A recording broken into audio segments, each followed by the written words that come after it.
Good morning student, कैसे हैं आप सभी। आशा करती हूँ आप सभी अच्छे होंगे। स्टूडेंट, जो हमारी मॉडर्न थिंकर की सीरीज चल रही थी, उसी सीरीज में आज मैं आपको बताने जा रही हूँ अन्ना जूलिया कूपर। देखिए, कई बार जेआरएफ के लिए जब हमें मार्केबल क्वेश्चन लेने पड़ते हैं, तो कहीं ना कहीं हमें इन थिंकर्स का रुख करना पड़ता है, इनके साइड जाना पड़ता है। और रीजन क्या है कि हमें मेरिट में अच्छे नंबर्स लाने हैं। तो इसी में आज जो है अन्ना जूलिया कूपर। अन्ना जूलिया कूपर, हालांकि आप कहेंगे बहुत ज्यादा इंपॉर्टेंट नहीं है, फिर भी कहीं ना कहीं इनके एक दो कॉन्सेप्ट जो अश्वेत लोगों पर हैं या अश्वेत विचारधारा पर इन्होंने जितना भी कार्य किया है, उसके संबंध में जेआरएफ में और नेट के एग्जाम में पूछे जाने की प्रबल संभावनाएं होती है। तो आपको पता होना चाहिए अन्ना जूलिया कूपर कौन थी और उन्होंने क्या क्या कार्य किए हैं। आगे आने वाली स्लाइड में आपको विस्तार से इनके बारे में बताती हूँ।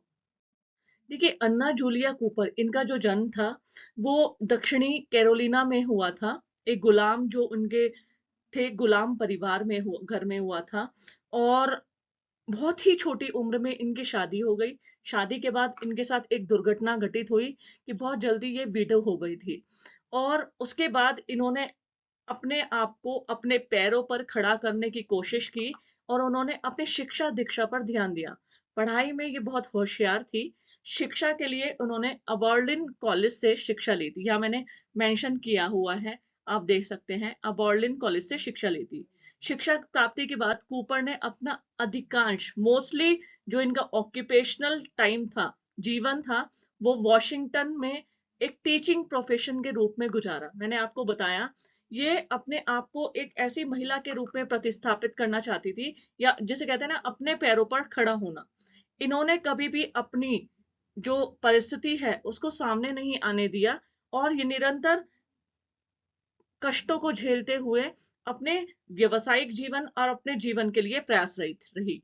जब इन्होंने शिक्षा ग्रहण की, उसके बाद इन्होंने टीचिंग प्रोफेशन, शिक्षा को अपना व्यवसायिक जीवन बनाया। यहाँ मैंने मेंशन किया हुआ है, वॉशिंगटन में एक अध्यापिका के रूप में इन्होंने गुजारा था।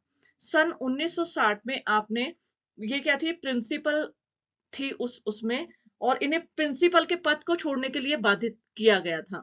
और रीजन क्या था प्रिंसिपल को छोड़ने के लिए? इस प्रिंसिपल को छोड़ने के लिए इन्हें इसलिए कहा गया, कहीं ना कहीं आपको पता है, अमेरिका में श्वेत और अश्वेत लोगों के बीच एक हायरार्की सिस्टम बना हुआ था।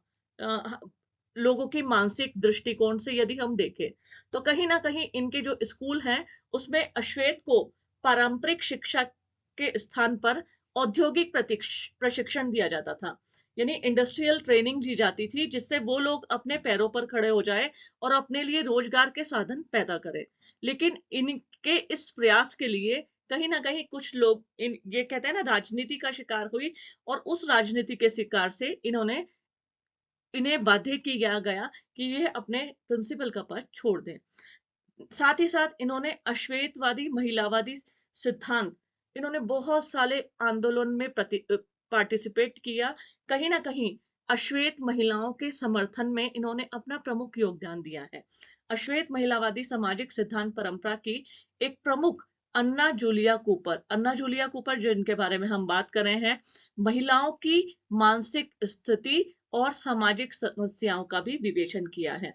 आपने अमेरिका में खास तौर पे अश्वेत महिलाओं के संदर्भ में विस्तार से अध्ययन किया है। अश्वेत महिलाओं की मानसिक स्थिति और साथ ही साथ उन्हें जिन जिन सामाजिक समस्याओं का सामना करना पड़ता था, उसके बारे में आपने विस्तार से अध्ययन किए हैं। जब इन्होंने प्रजातीय हमलों में या अश्वेत महिलाओं के प्रति अपना प्रमुख योगदान दिया, तो उन्होंने एक स्टेटमेंट दी थी। उन्होंने कहा था कि खास तौर पर अश्वेत महिलाओं के फेवर में उन्होंने कहा था कि अमेरिका में नैतिक प्रगति केवल उस व्यक्ति पर निर्भर करती है जो प्रजाति और लैंगिकता के गहरे संबंधों को समझ सकता हो।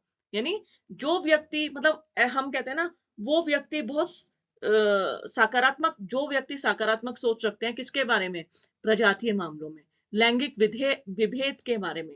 जो उन्होंने कहा था, खास तौर पर यहाँ पे मैंने मेंशन किया, आप देख सकते हैं पॉइंट फर्स्ट में, अश्वेत महिलाओं पर टिप्पणी करते हुए कहा है कि अमेरिका में नैतिक प्रगति केवल उसी व्यक्ति पर निर्भर करती है जो प्रजाति और लैंगिकता के गहरे संबंधों को समझ सकता है। और वो कौन है? अश्वेत महिला। अश्वेत महिला, मैंने बताया ना, इन्होंने अश्वेत महिला के संदर्भ में बहुत ज्यादा कार्य किए हैं। कूपर जो थे, अन्ना जूलिया कूपर, वो अपने स्टूडेंट्स के लिए बहुत समर्पित महिला थी। उन्होंने अपने स्टूडेंट्स को अच्छी शिक्षा दिलवाने के लिए उच्च स्तरीय के विश्वविद्यालयों में भेजना चाहती थी। वो मतलब अपने स्टूडेंट्स के लिए, श्वेत महिलाओं के लिए इन्होंने बहुत सारे किए। और जिस समय ये टीचर थी या प्रिंसिपल के पद पर थी, ये सोचती थी मेरे स्टूडेंट अच्छी अच्छी यूनिवर्सिटी से पढ़े। और यही विचारधारा लोगों को इनके प्रति मतलब लोगों में जो था, इनको पसंद नहीं करते थे। कुछ सदस्यों को इनका पसंद नहीं थे, यहाँ मैंने मेंशन किया है। कूपर अपने विद्यार्थियों को अच्छी शिक्षा दिलाने के लिए उच्च स्तर के विश्वविद्यालयों में, यूनिवर्सिटीज में भेजना चाहती थी, जो शिक्षा समिति के सदस्य को पसंद नहीं था। सन 1910 में वॉशिंगटन के स्कूल में जहां वे प्रिंसिपल थी, उसे छोड़ने के बाद आपने लेखिका और बहुत सारे कार्य किए। उन्होंने बहुत सारे जो बच्चे थे उनको गोद लिया, उन्होंने रिसर्च किया, और रिसर्च करने के साथ साथ वो सोशल लाइफ, अपनी जो उनकी सोशल लाइफ थी, उस क्षेत्र में भी आपने अपना अपूर्ण योगदान दिया है। इन्हीं कार्यों के लिए उन्हें कॉलेज का अध्यक्ष बनाना और अन्य कार्य भी किए। 1964 में जब वे वॉशिंगटन में उनकी मृत्यु हुई, तो उन्होंने अपनी जो स्टार्टिंग लाइफ थी, जिसमें वो गुलाम थी, वहां से लेकर और नगरों में जो उन्होंने श्वेत महिलाओं, बच्चों के लिए जो आंदोलन किए, और उनका पूरा जो जीवन था, वो अपने स्टूडेंट्स के लिए, अश्वेत महिलाओं की सामाजिक समस्याओं और उनके प्रति किए गए उससे गुजरा, अध्ययनों से गुजरा, और उनके कल्याण के रूप में उनका प्रमुख जीवन व्यतीत हुआ। एक उनकी फेमस कृति थी a voice from the south, जो कि आपने 1892 में लिखी थी। और इसमें कहीं ना कहीं आपने वही अश्वेत महिलाओं के संबंध में आवाज उठाई थी। तो वॉइस फ्रॉम द साउथ इनकी फेमस कृति रही है।